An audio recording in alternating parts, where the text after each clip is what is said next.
Hello મિત્રો, નમસ્કાર. આજે આપણે બનાવીશું ક્રિસ્પી પૂરી. ખાવામાં એકદમ ટેસ્ટી અને બનાવવામાં પણ એકદમ ઇઝી રીતે. સૌપ્રથમ એક બાઉલ મેદાનો લોટ લેશું. તેમાં હાફ બાઉલ જેટલો સોજીનો લોટ એડ કરીશું. ત્યારબાદ તેમાં સ્વાદ પ્રમાણે મીઠું, મરચું, હળદર, ધાણા જીરું અને ગરમ મસાલો એડ કરીશું. ચપટી હિંગ બી એડ કરીશું. બધી વસ્તુને સરખી રીતે મિક્સ કરીને 3 થી 4 ટેબલસ્પૂન જેટલું ઓઇલ એડ કરીશું.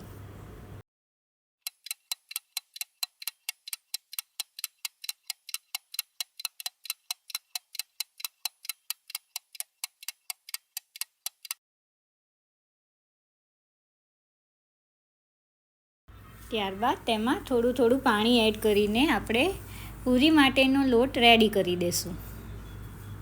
સેમ પ્રોસેસથી આપણે ઘઉં અને ભાખરીના લોટને પણ આવી રીતે બાંધી લેશું.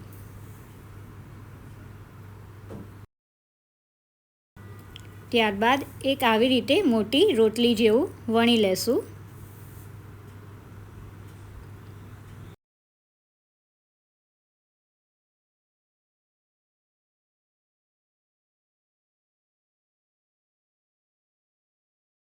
રોટલીનું લેયર આપણે થોડું પતલું રાખીશું. ત્યારબાદ બોટલના ઢાંકણની મદદથી આપણે આ રીતે શેપ આપી દઈશું.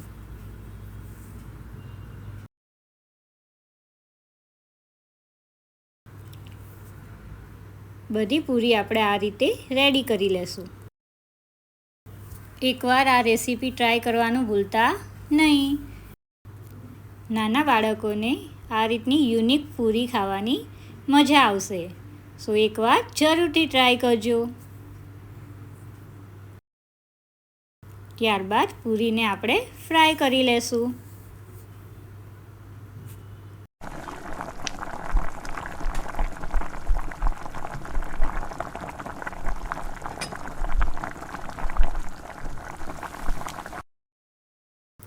બંને બાજુ સરખી રીતે ગોલ્ડન બ્રાઉન થાય ત્યાં સુધી આપણે પૂરીને ફ્રાય કરીશું.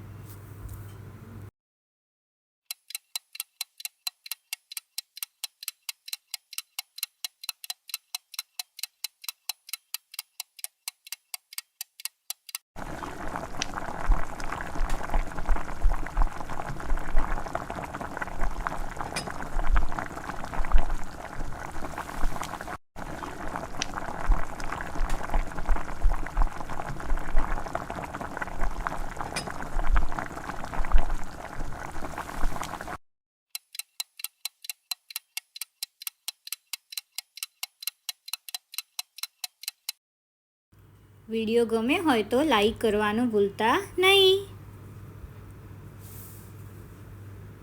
છે ને એકદમ ક્રિસ્પી પૂરી. વાવ! આપણે આ રીતે પૂરી બનાવીને સ્ટોર પણ કરી શકીએ છીએ. છોકરાઓને નાસ્તામાં આ પૂરી બહુ મજા આવે છે. Thank you. Subscribe my channel and join Cooking with Disha.